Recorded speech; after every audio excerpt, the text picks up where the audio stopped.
Kung mas mababa ang presyo ngayon ng pagkain,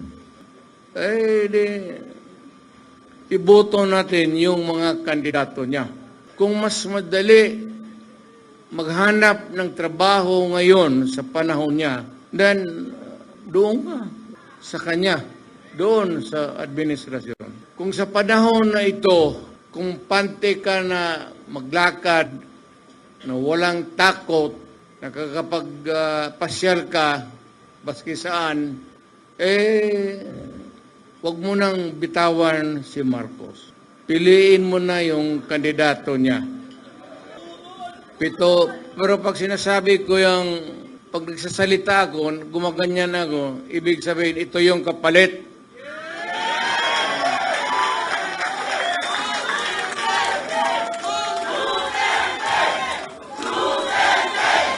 If it's easier for you to find employment or jobs now than before, then go for Marcos. Yan ang sabihin ko na medyo basic na hindi nila mahabol. Ngayon, kung mas minus yung droga at krimen ngayon kaysa noon, panahon niya, pag-upo niya, naabutan pa niya yung pinapairal natin na law and order. Kung kaya niya ito, kung kaya niyang, alam mo kung ako ang drogista, kung may gano'n ako, at bakit sa utak ko, bakit hindi? Total, kasama ko naman sa presidente sa hit-hitan. So, yung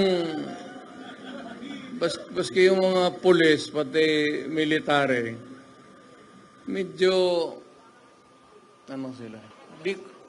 Because of the incongruity. Hindi magkasya eh. Meron isang presidente na talagang bangag.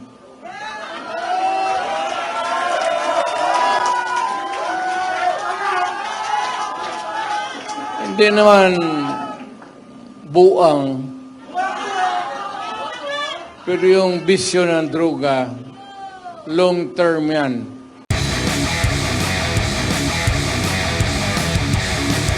Daling sabi, maraming issues. Hindi ko naman sinasabi na kaya natin kung tayo ang nandyan sa Malacanang.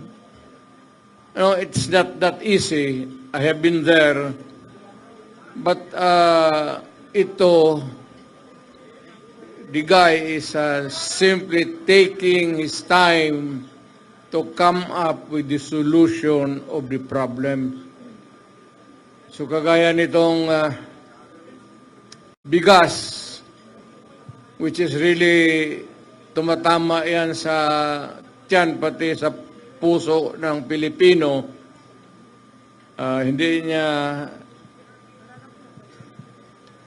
nakuha yung pinaka. Either is subsidized o whatever, but it goes on up and nahihirapan po ang Pilipino to cope up. Bukang hindi niya kaya na habulin yung presyo. Yan na lang sa pagkain. Huwag na yung iba. Pwede na natin yung graft and corruption. Nandyan yan eh. Baski anong klaseng administrasyon. Pero yung immediate, urgent need to solve is really itong presyo or the price of rice. Kailangan baka ako kung sa panahon ko, sinasabi ko, total we are endorsing the candidacies of so many bright Filipinos dito sa atin. baka not the magic one, but makuha nila kung paano talaga bigyan ng solusyon. It's either you import and go down or whatever, but sad to say, the Philippines is agricultural based ang country natin. Ang ekonomiya natin is agriculture. Ang problema, yung pagkain mismo, hirap tayo. Well, of course, yung mga dumadating na typhoons could be one of the factors that can be, palagay na natin, hirap tayo maghabol. Alam mo, pag nasa gobyerno ka, ikaw yung nagdadala, you cannot give promises. Panay na lang ang pangako mo and you keep on, promising people for so many things. Pero itong pagkain, talagang unahin nila. Pinaka-basic talaga. Medyo hirap sila. Aywan ko kung bakit. Ngayon, kung yung presyo ng bigas, yung presyo ng pagkain para sa Pilipino, mas bababa ngayon,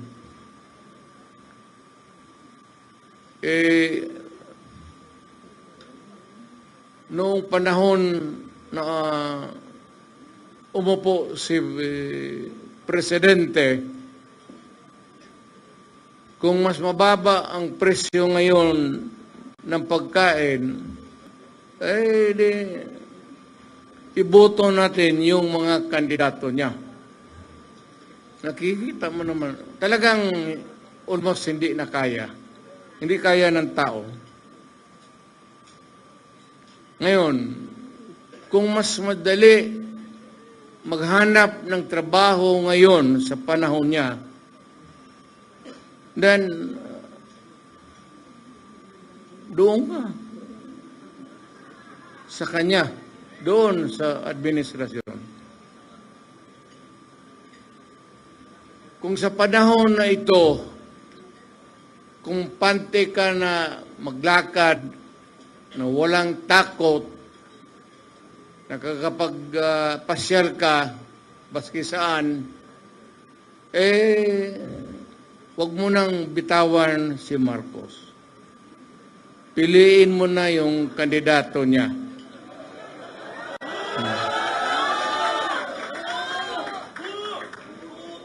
Pero pag sinasabi ko yung pag nagsasalita ako, gumaganyan ako, ibig sabihin, ito yung kapalit.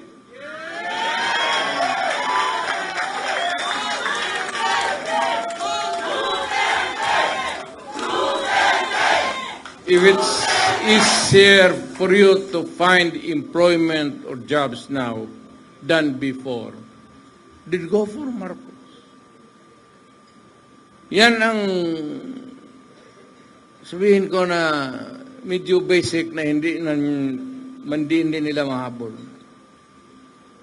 Ngayon, kung bas minus yung droga at krimen ngayon kaysa noon, panahon niya, pag-upo niya, naabutan pa niya yung pinapairal natin na law and order, kung kaya niya ito, kung kaya niyang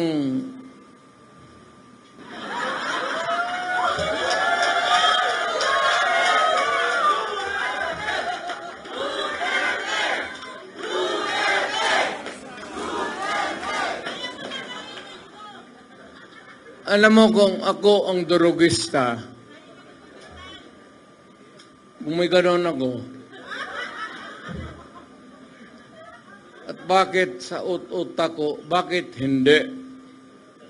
Total, kasama ko naman sa presidente sa hit-hitan.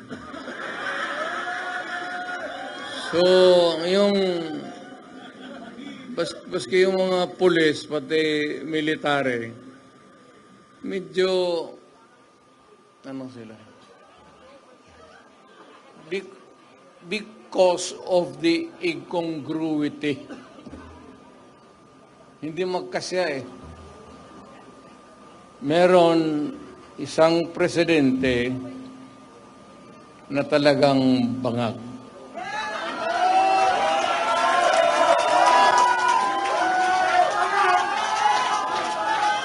Hindi naman buang, pero yung bisyo ng droga, long term yan. Maging ulol si Marcos,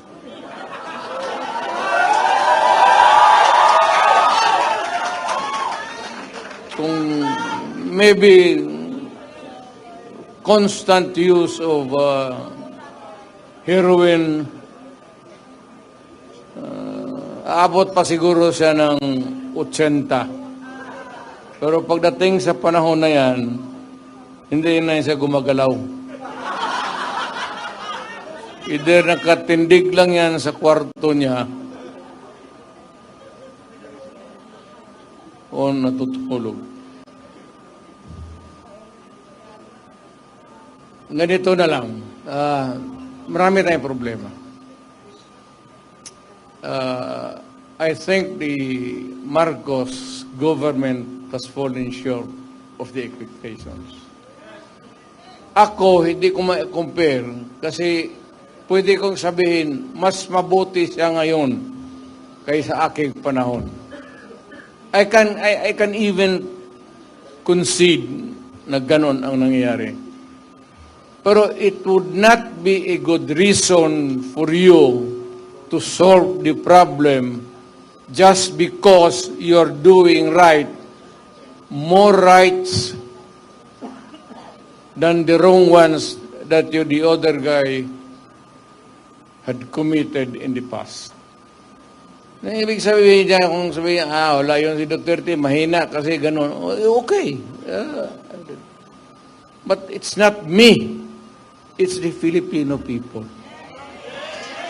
Ang tignan mo ang Pilipino, huwag kang magturo dyan sa mga kalaban mo, kagaya ko, kasi ako, hindi na ako kandidato.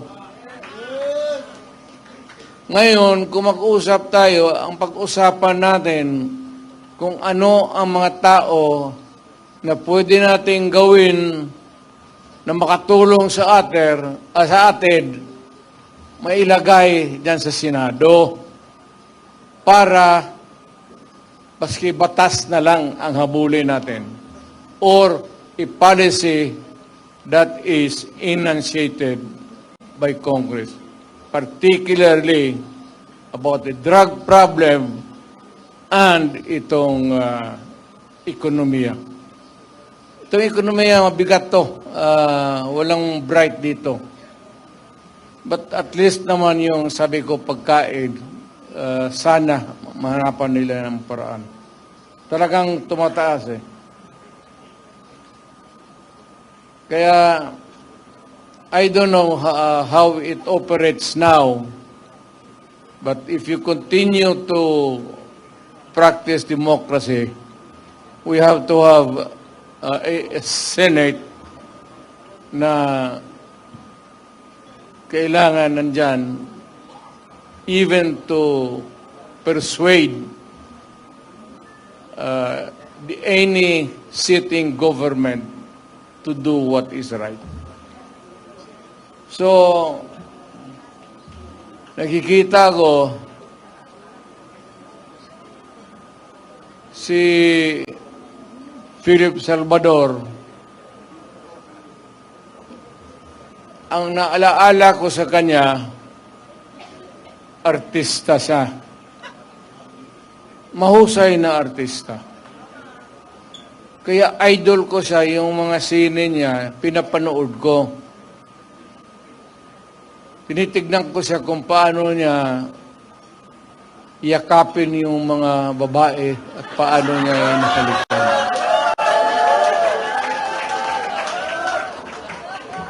Well, aside from the fact that I know he would make a good senator, yun ang ang naalaala ko sa kanya na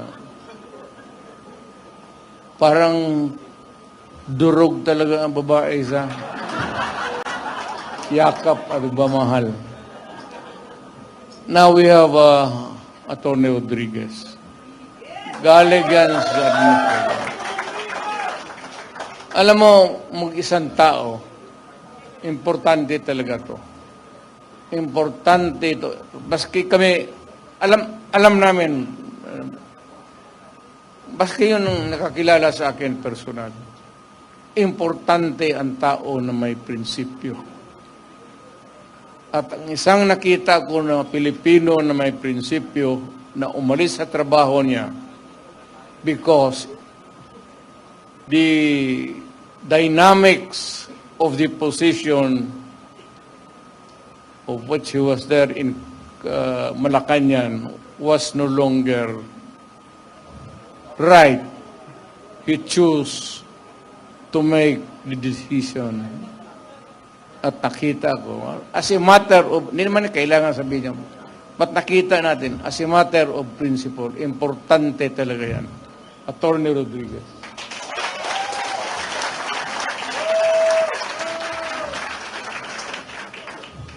Itong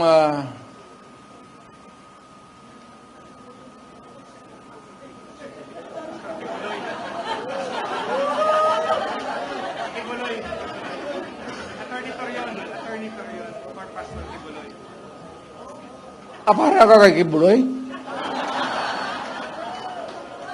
Representative. Sana. Si Pastor.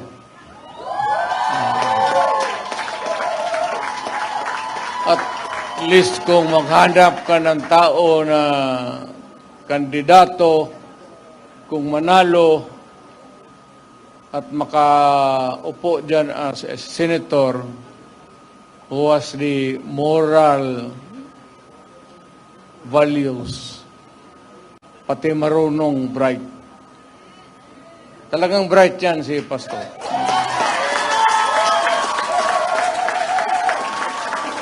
Hindi lang ninyo narinig kasi Pastor ang sinasabi, yung ganon, ang mga apostoles, ano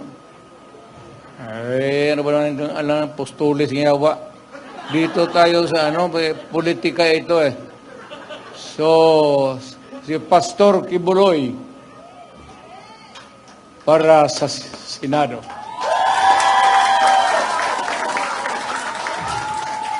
Itong tao na itong sunod na sinasabi ko, humahanga talaga ako sa integrity pati yung utak.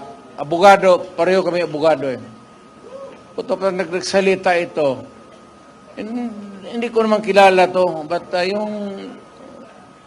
constant exposure sa TV, parang natauhan ako.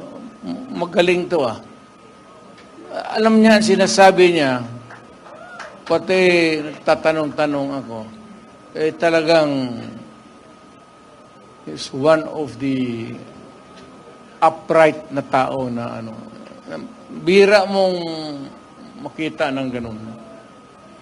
Yung mga bright na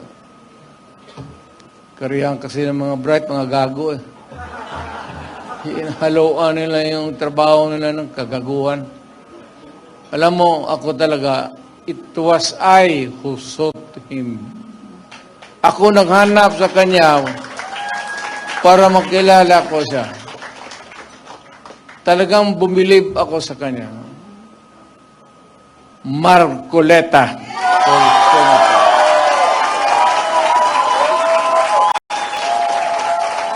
Totoo yan, sir. Hindi kita alam niya, hindi niya. Nung yung lumapit ako sa kanya, sinabi ko, Sir, believe ako sa iyo. Diretso, alam niya. Alam talaga niya. So, kailangan natin sa Senado. Ngayon, marami kasi sila, ano dapat ang gawin natin? Patayin natin yung mga senador ngayon para mabakante.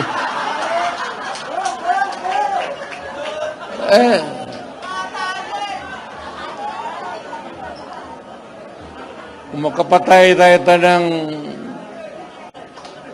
mga 15 na senador, pasok na tayo lahat.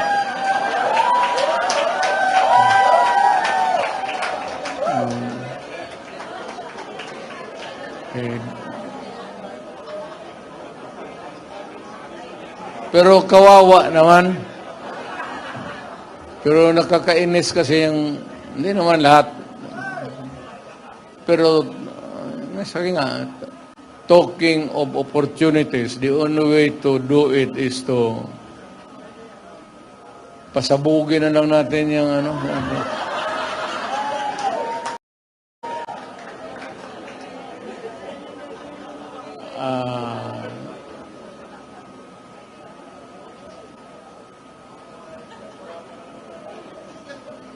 Itong sa sunod ko, mahusay na abogado to.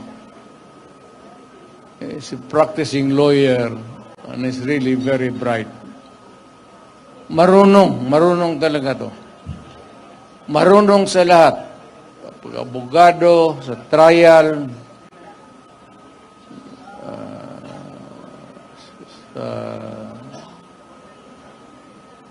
maybe sa social life niya, at siguro sa babae.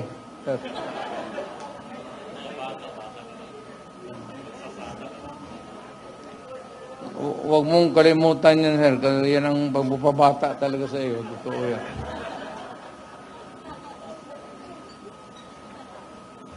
Attorney Lambino.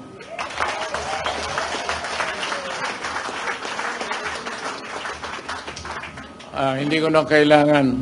Siya dapat magpakilala sa akin. Baliktad. Hindi ko na kailangan ibandera.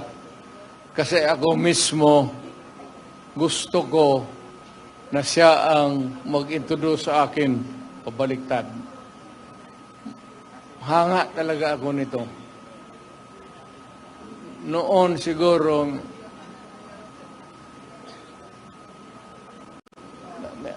may asawa ka naman, no? Marami po. Marami, eh. Pareho tayo. Kaya ka nang kalitsi-litsi ang buhay na.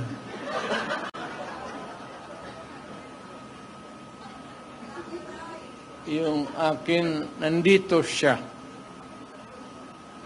Kaharap ko. Kasi PDP siya. Nag-iisa ka na lang, no? Itong ano ba, sitwasyon sa, I'm talking about Cagayan de Oro. You know what is really very, almost,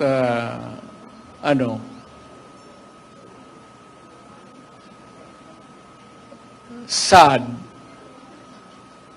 yung itong PDP was a creation of the politicians mainly dyan sa Cagayan de Oro, Oriental, Misamis. Dyan, ako naging PDP na presidente ako. Alam mo, sa totoo lang, what is very shocking to me, really, hindi naman sa pang-ano, ha? Hindi ako nagpapatawa. Alam mo, walang PDP doon sa Cagayan. Mag-isa na lang. Si Councilor Balaba. Tumindi ka nga.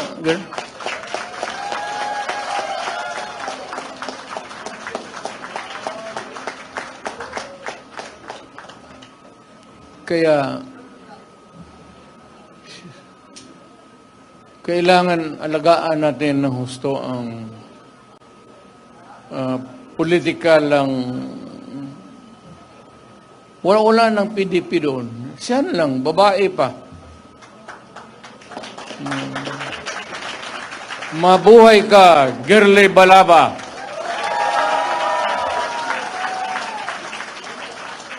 Mabuhay ka, Girly Balaba. At si Rudy Duterte.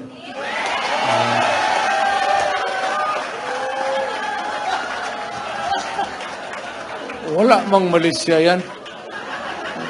Gusto mo, idagdag din yung mga pangalan ninyo. Sino? Girly Balaba. Sino? Taas kamay. Huwag na. Tama yan. Huwag na kayong mag-ambisyon.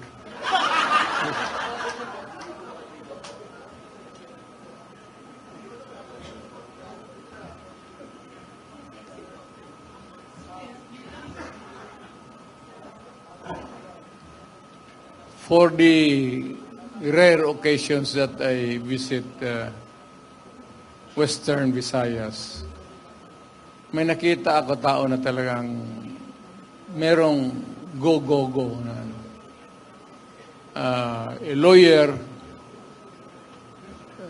almost to the point of impatient yung ano niya. Ano ba tawag na?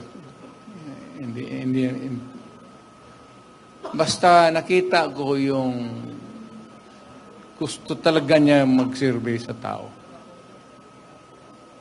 At minsan na very long time ago, hindi to noon pa, may ambisyon siya.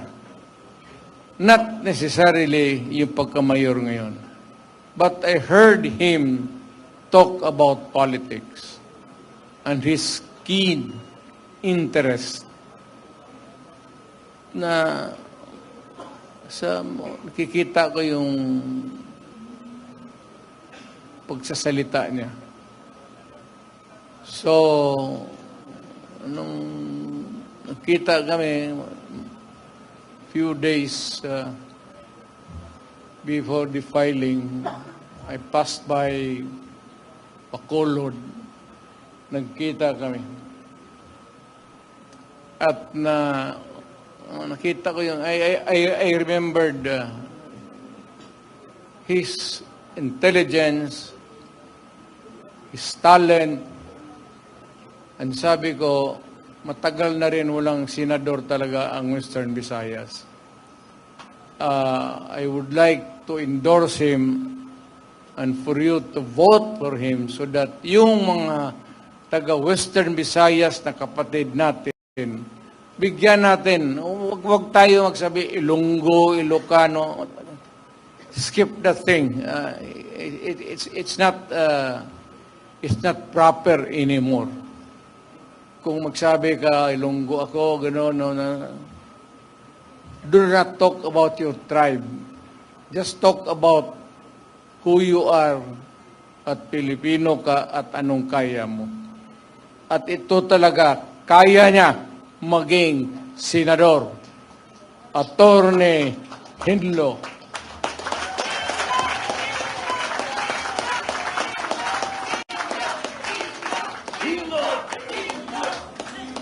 Lintik lunggo na ya. Sinodre ng lunggo.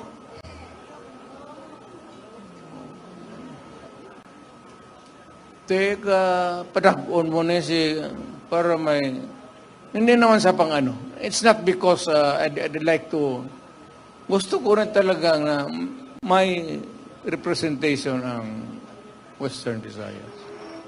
Dapat lang.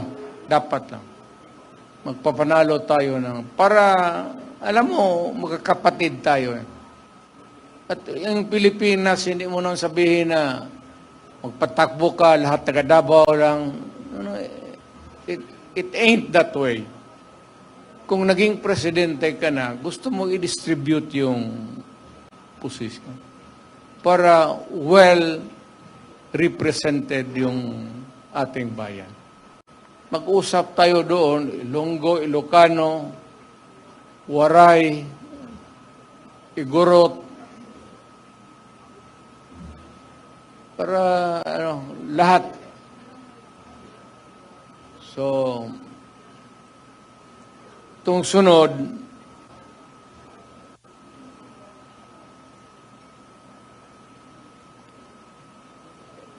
hindi ko naman siguro kailangan ipakilala ko to. Kaya nakakamot ako eh. Kumakatituloy ang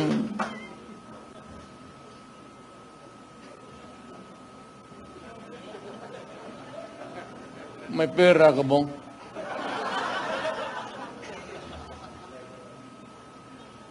May magkain tayo maya. Ikaw ang magastos, wala pa akong hapunan. Alam mo, ang istorya nito, ang aking talagang aide was a military man. Kaibigan namin, parang common friend. Military na not so because parang maluwang na pakisama niya sa civilian. Biglang naglaro ng basketball, yung bola galing kay Bato. Totoo yan. Totoo yan. Pinasa niya doon sa kay Jimboy Halili. Teniente yun. Pagsalo ng bola, natumba, namatay. Sabi ko, nung punta ko, sabi ko, nagsalo lang ng bola, namatay? So, yes, Mayor. Puta, ang bola, putaw? Bakal? Bola ng ano? O bakit namatay? Kasi pagsalo, tumba. Baka talagang sinadya na nilakasan ng husto. Baka may pustahan sa yung laro na yun. Galing kay Bato yung bola eh. Kaya pag si Bato ang kalaro ninyo, huwag ninyong saluin yung bola. Hayaan mo, tumakilid ka lang palawa. Kasi doon namatay. Hindi ako nagpapatawa. Yun talaga ang nangyari. Doon natumba kaya ako. Minsan yung nag-iisip ako kung patakbuhin ko ba ito si Bato o hindi.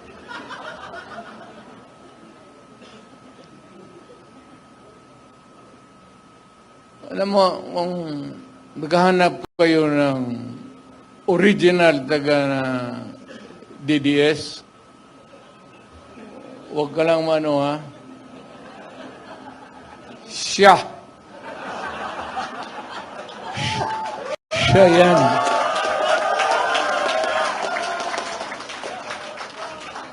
Hindi ako. Mayor ako. Utusan mo pagpatay dyan, buo. Sa yun, Chief of Police. Pinakamatagal. Pinakamatagal kasi taga Davao. Alam mo, pag I-remember na bago rin akong mayor noon, kakagraduate lang ito na sa PMA, na-assign sa Davao. Tapos nag-asawa, doon sila nag-settle down. Kaya malapit talaga sa akin si Bato. Hindi sabihin bata-bata, tao-tauhan. Kaibigan. Kaibigan na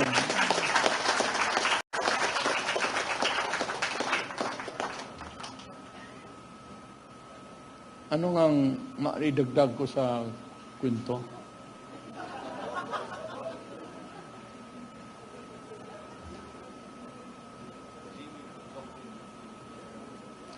Minsan itong mga putang inang kriminal, sabi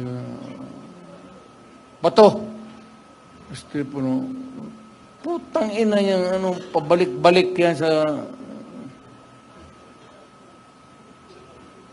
Gawin mo. Yes, sir. Minsan magsabi ko, tapusin mo na. Sir, kanina pa.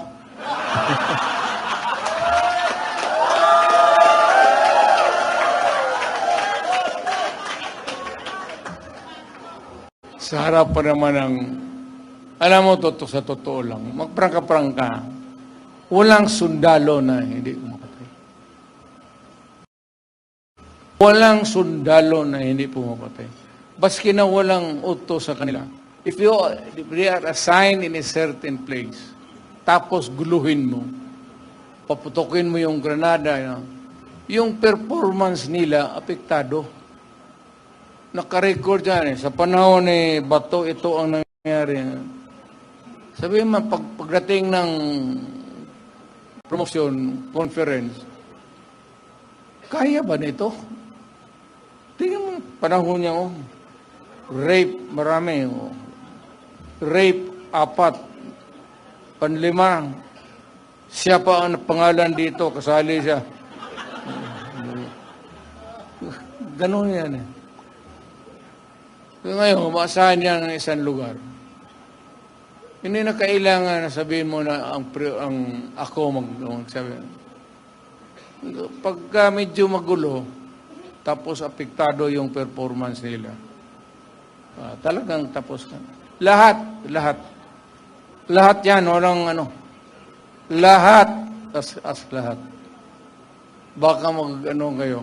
Pero yung extra judicial killing,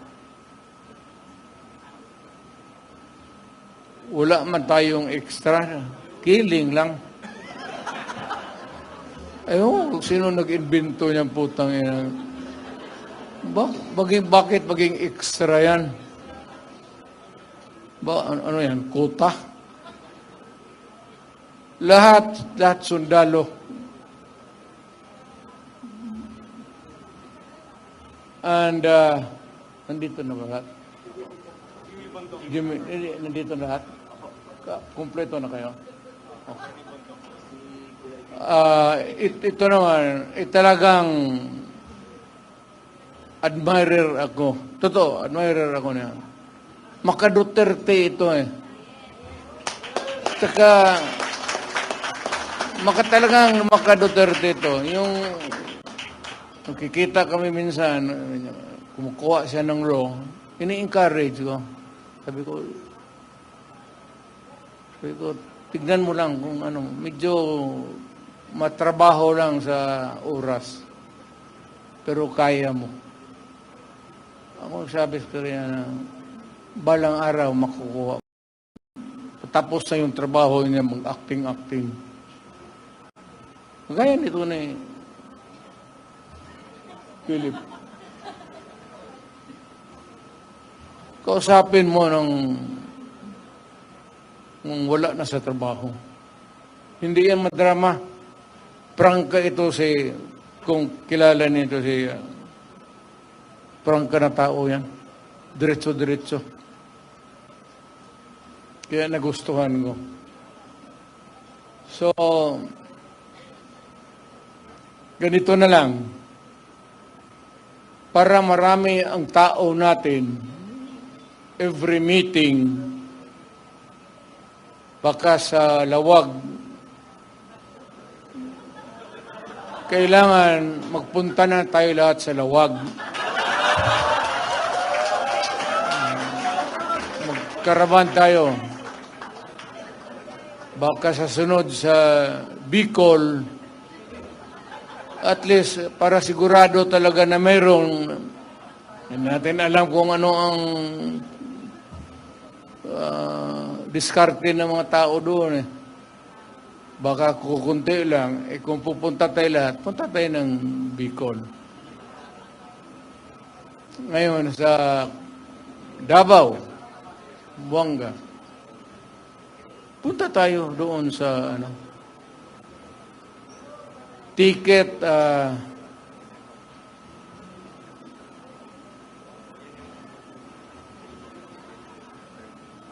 ano, ito si Jun Ibasco. Ito yung pinakautak ko talaga.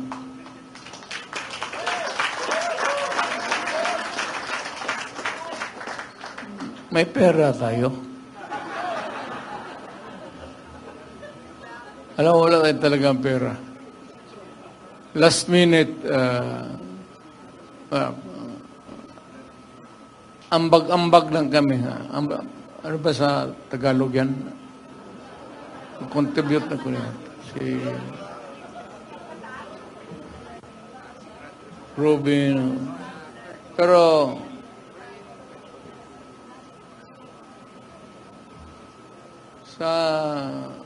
kung pumunta kayo ng Davao, totoo, kung ticket-ticket lang, kaya ng mayor yan.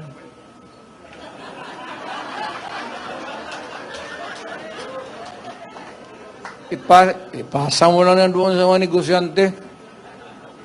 Doon sa mga Chinese community na may ara. Kaya ito. Pero wag kayong yung isang flight na puro Duterte talaga.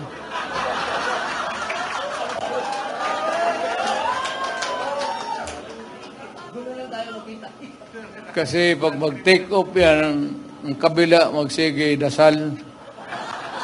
Mahulog sana yan. Mawala na ko ng tao.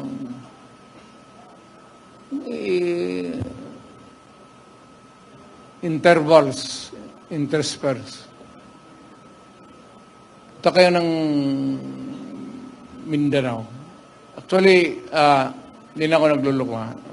Parang ako. Kung maano kayo sa Davao, kindly drop by our place. Si Bongo, si Bato. Si Bongo kasi mayaman talaga to.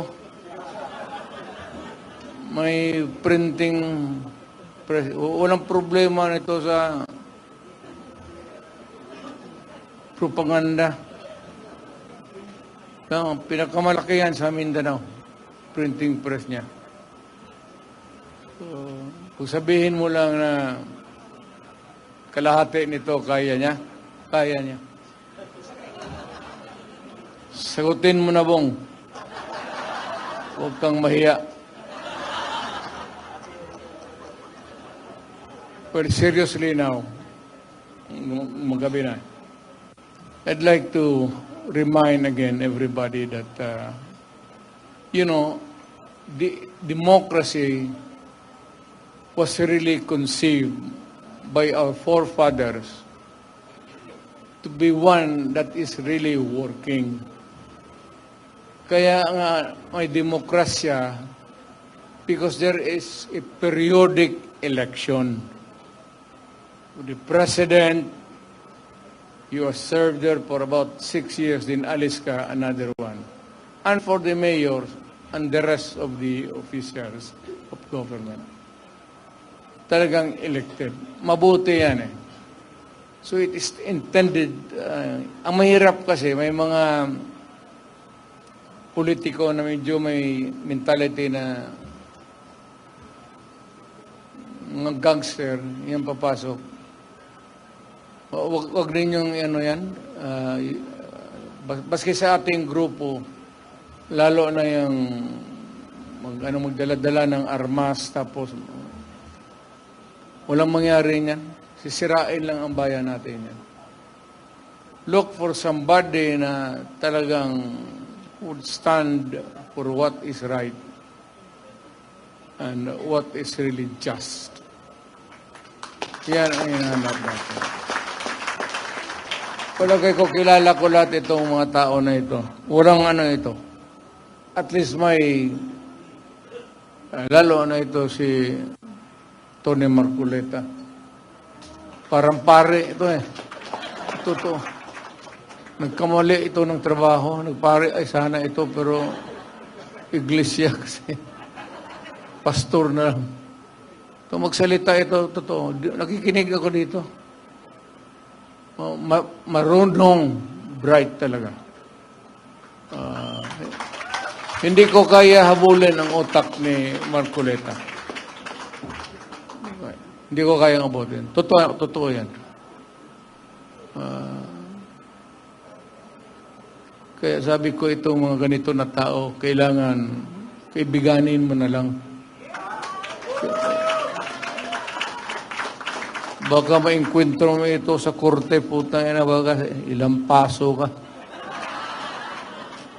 May kunting awa naman. Attorney Lambino,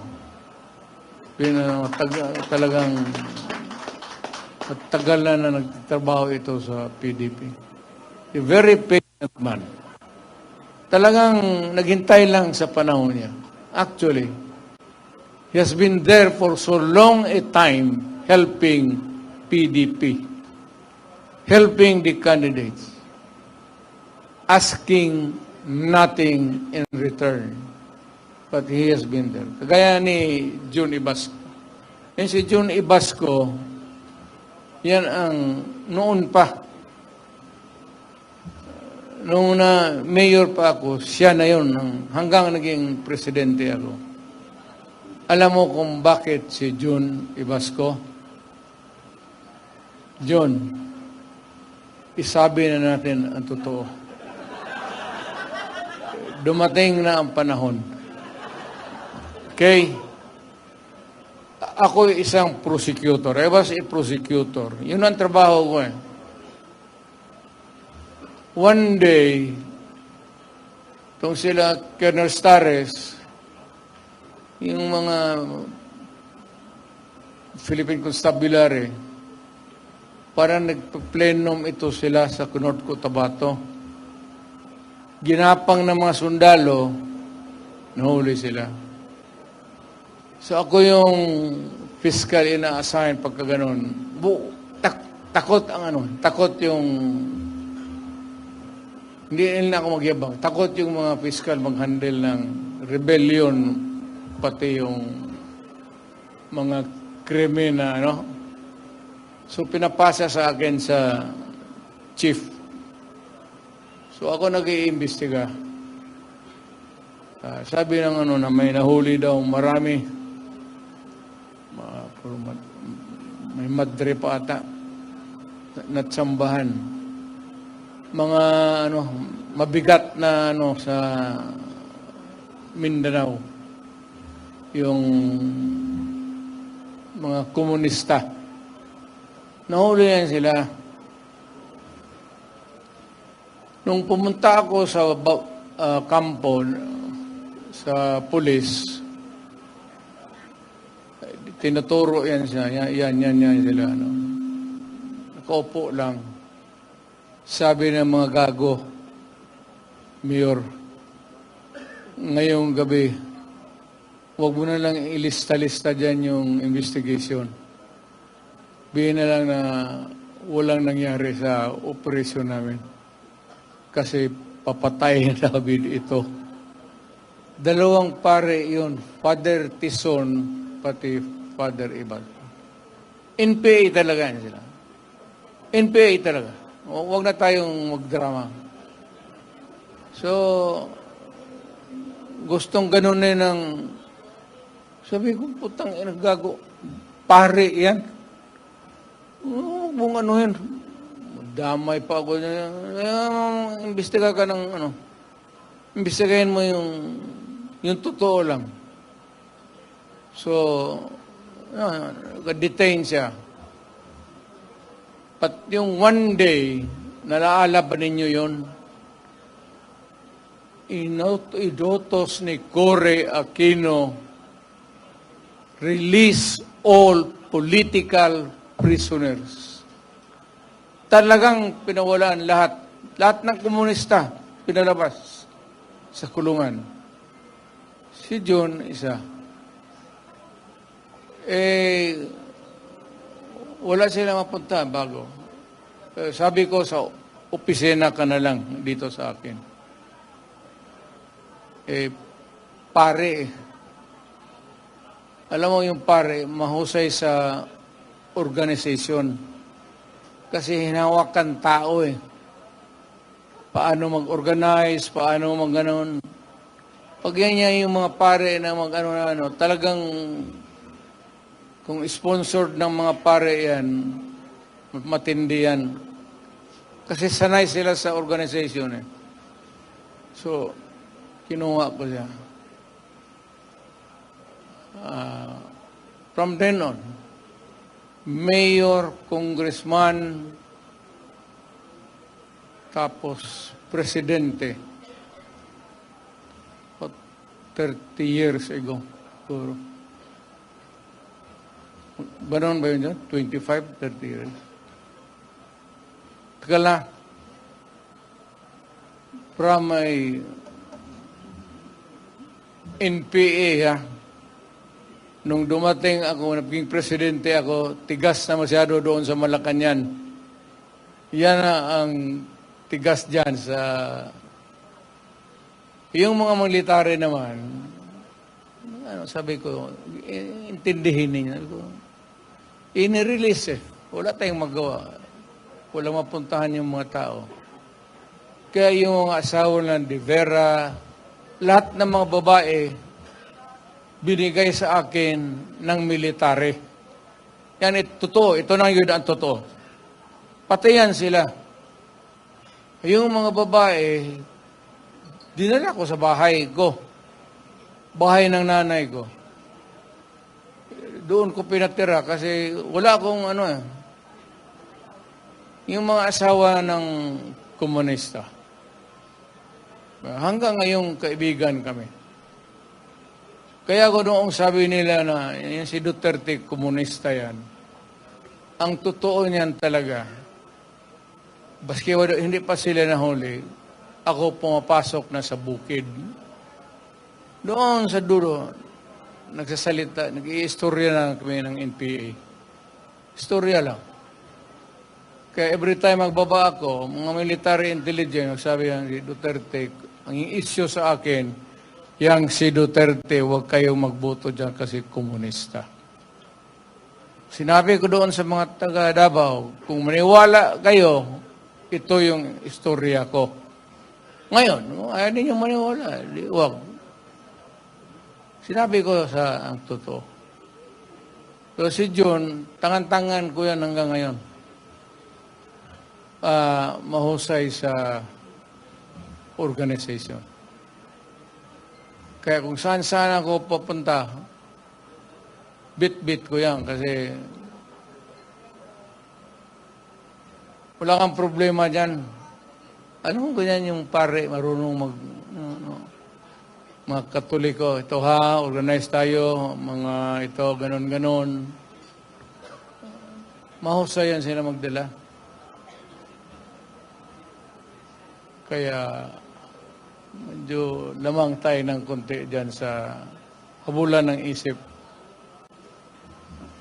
So, ganito, siya yung utak talaga.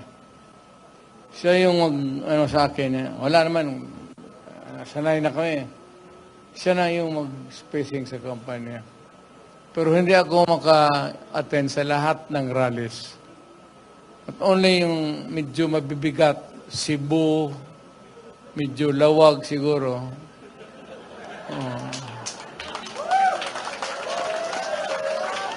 Para sabi ko kay Marcos, punta ako doon, mag-rally kami sa inyo.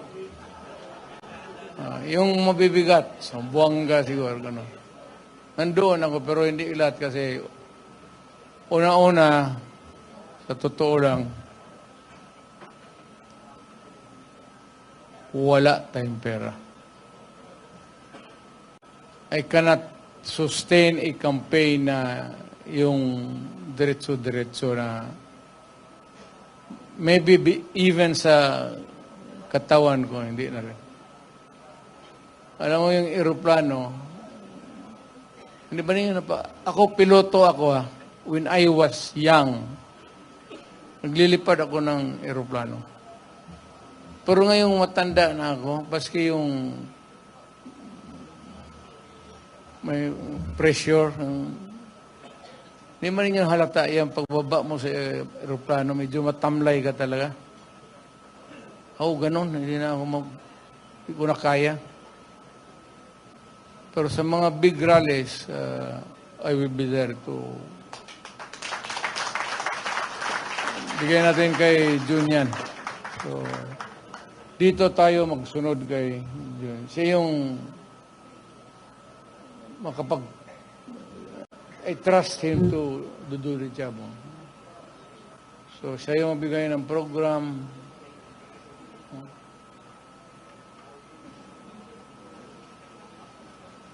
Sign language yan.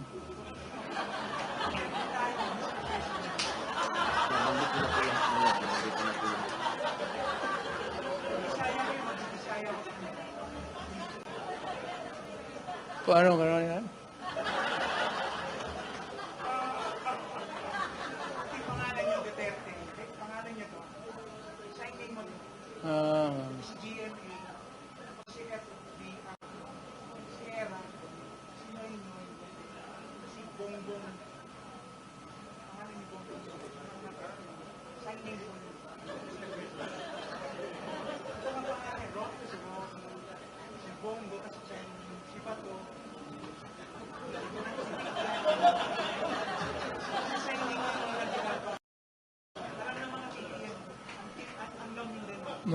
Magkita tayo bukas.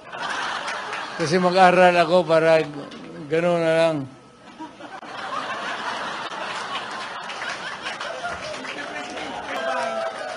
Beautiful ka lang, maganda ka. Beautiful, beautiful, beautiful.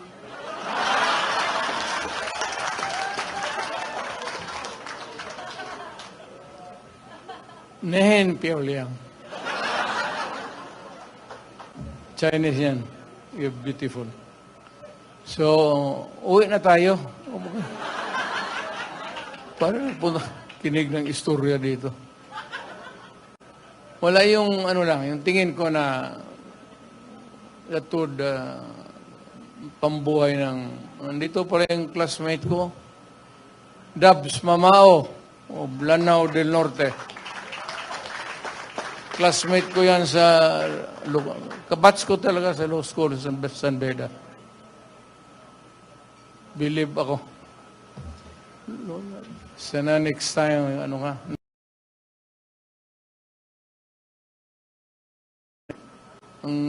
Hinayang ako dito kay sa ano yun? Patakbuhin ko sana ng di bale? Pero sa tingin ko lang ha, pag yung napipika yung Pilipino, I don't know if it has gone to another level. Pero yung Pilipino napipika na sa administration. Alam mo, there was a time na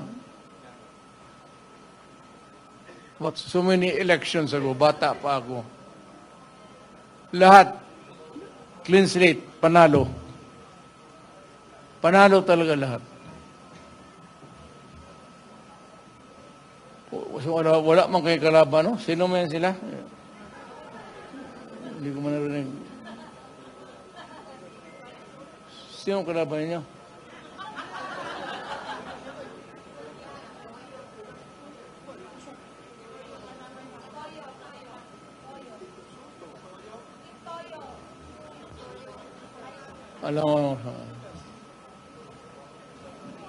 Alam ko na pipika ang Pilipino ngayon. As of now, hindi, not hatred or anger. Pero I could sense, nandyan ako sa napipika na ang tao. Kaya yung sentimento ng tao papasok yan sa utak nila habang nagbuboto, patay. Haros tayo lahat, clean slate. Partido ng Pilipino. Totoo yan. Yung ano ng tao ngayon, ang tao, hindi naman sa galit. I don't know if it's, I would not want to raise it to the level of anger or hate. But ako, sigurado ako na ang Pilipino napipika na. Either failed promises or whatever. Kaya pagdating ng, kung nasa isip pa yan ng Pilipino, malas na. Wala, swerte natin. O boss, panalo kayong lahat. Pati si Atty. Torrio na hindi kandidato.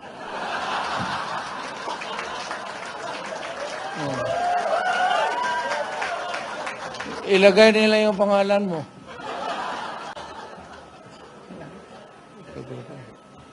Torreon is a very good lawyer. Number 1. Kita mo si pastor nakakulong pa ngayon.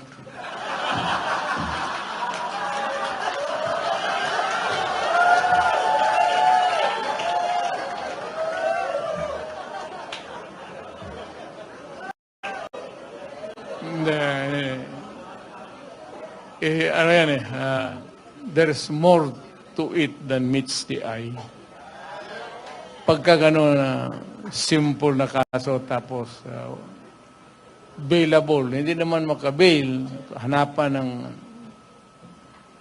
ano yan, sabi niya, sadya yan. So, wala tayong depende na yan sa abogado niya kung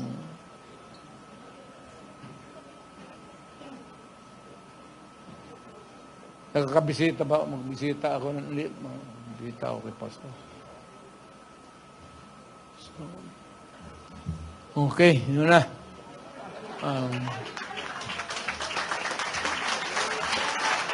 Mabuhay ang former President Rodrigo Roa Duterte! Mabuhay ang PDP!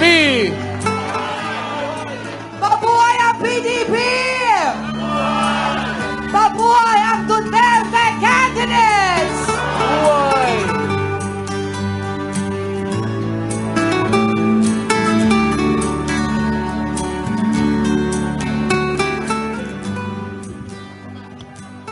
May papanoorin muna tayong isang video.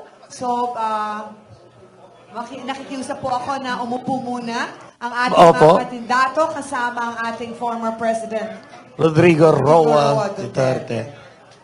Lahat po tayo, konting katahimikan at ituon natin ang ating pansin sa video na ito. Play video.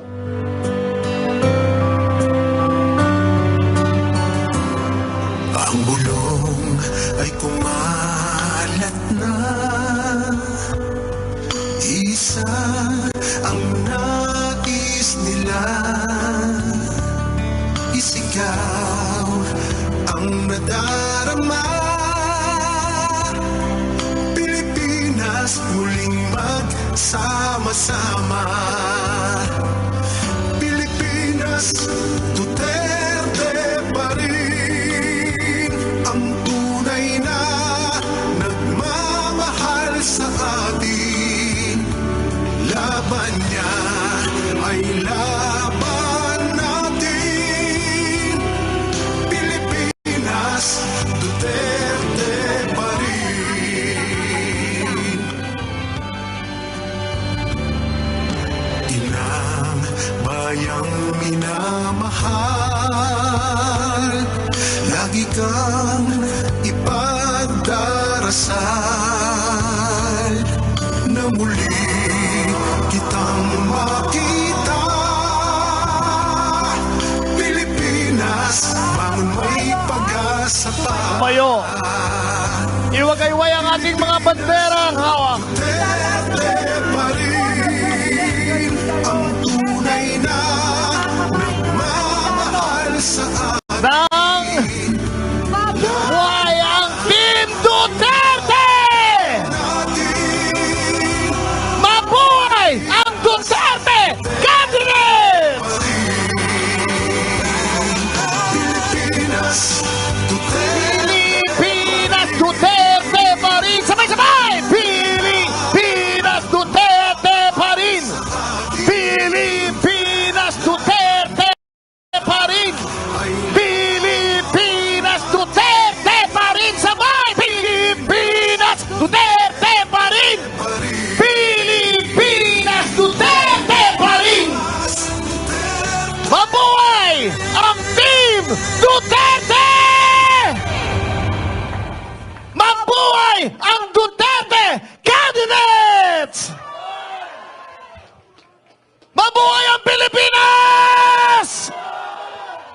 ng pictures. Pwede pong yung, kasi yung mga cameras po sa likod. Yung Opo. mga main station, hindi na po nakakuha. So,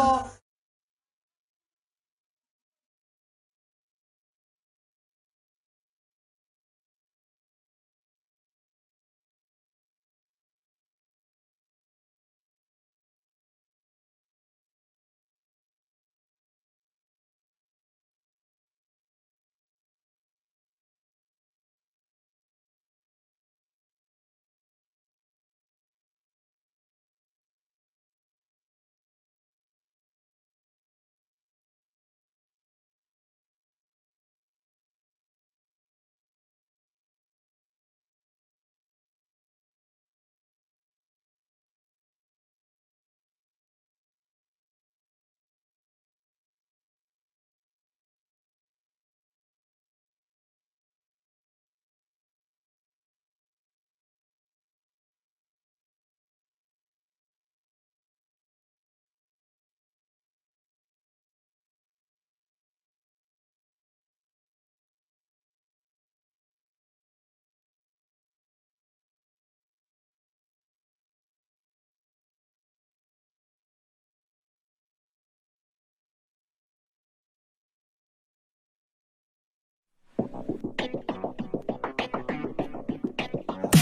Ruta, 22.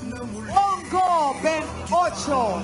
JV Hilo, 30. Raul Lambino, 34. Rodante Marcoleta, 38.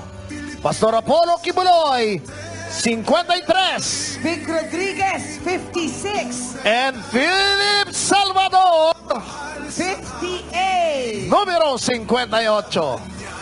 Yan po ang ating Team Duterte.